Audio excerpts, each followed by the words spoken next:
Commandments. And the 10 Commandments to protect us.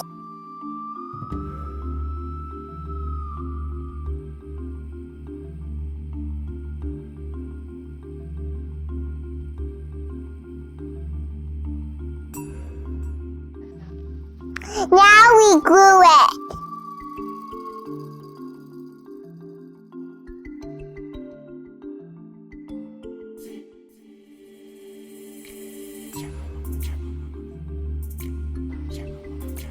All done.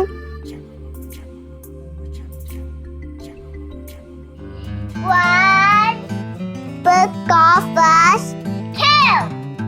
Worship God only. 3. Be careful with God's name. 4. Keep the Sabbath special. 5. Obey your parents. 6. Harm no one. 7. Keep your marriage promises. 8.